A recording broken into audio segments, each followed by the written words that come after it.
శ్రీకాళహస్తిలో వన్నికుల క్షత్రియ సంక్షేమ సంఘం ఆధ్వర్యంలో జైత్రయాత్ర సమావేశం నిర్వహించారు.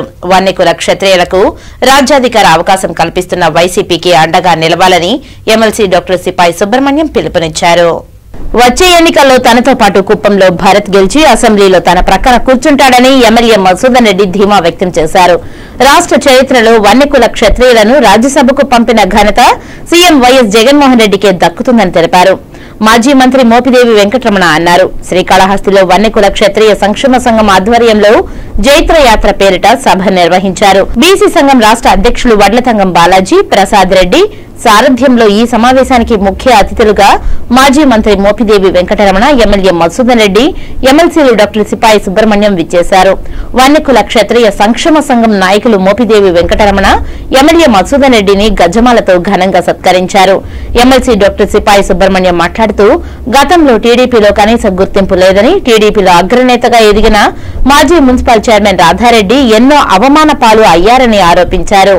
వన్నికుల క్షత్రియులకు రాజ్యాధికారం కల్పిస్తున్న సీఎం జగన్మోహన్ రెడ్డికి, ఎమ్మెల్యే మసూదన్ రెడ్డికి మనమంతా ఏకంగా పనిచేసి గెలిపించాలని కోరారు. ఈ సందర్భంగా ఎమ్మెల్యే మసూదన్ రెడ్డి మాట్లాడుతూ ఎర్రచందనం వ్యాపారం, ఇసుక వ్యాపారాలు చేసిన తండ్రి, మంత్రి పదవి పోయేలా చేసిన తండ్రికి చెడ్డ పేరు తెచ్చిన బొజ్జల సుధీర్ రెడ్డి కావాలా, సేవ చేసే మసూదన్ రెడ్డి కావాలో ఆలోచించాలని అన్నారు. వన్నికుల క్షత్రియుల కోసం అడిగిన చోట 2 ఎకరాలు కేటాయించి కమ్యూనిటీ భవనం నిర్మింపజేస్తామని ప్రకటించారు. మాజీ మంత్రి మోపిదేవి వెంకటరమణ మాట్లాడుతూ రాష్ట్ర చరిత్రలోనే వన్నికుల క్షత్రియులకు రాజ్యసభ అవకాశం కల్పించిన ఘనత సీఎం వైఎస్ జగన్మోహన్ రెడ్డికి దక్కుతుందని తెలిపారు. తిరిగి సీఎంగా జగన్ను, ఎమ్మెల్యేగా మసూదన్ రెడ్డిని గెలిపించడానికి మన కులమంతా ఐక్యంగా పనిచేయాల్సిన ఆవశ్యకత ఎంతైనా ఉందని తెలిపారు. ఈ కార్యక్రమంలో వన్నికుల క్షత్రియ సంక్షేమ సంఘం నాయకులు పెద్ద ఎత్తున పాల్గొన్నారు.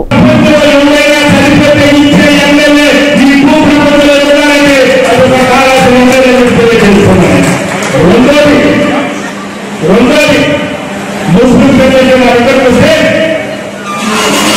जगन मावना साइला तुम नवरात्र स्टेट के काला से तुम नवरात्र में రెండోది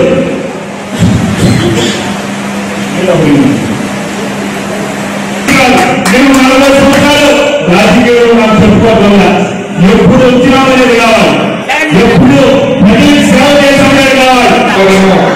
రాజకీయపరమైన ప్రాధాన్యత నుంచి గౌరవసారి సామాజిక వర్గాన్ని ప్రాంతాల వారిగా కల్పించిన ఏకైక నాయకుడు ఎవరైతే మన ఆంధ్ర సంస్కృతి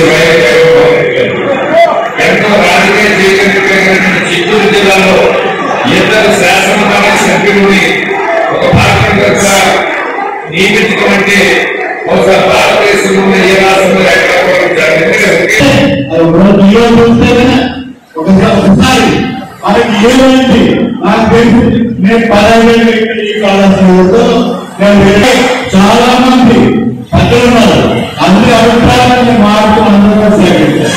కానీ ఈ రోజు వన్నరెడ్డి పరిస్థితి ఏనాడు లేని విధంగా ఈ రోజు ఉంటారు. మేము చాలా కంటికి ఎదిగాం.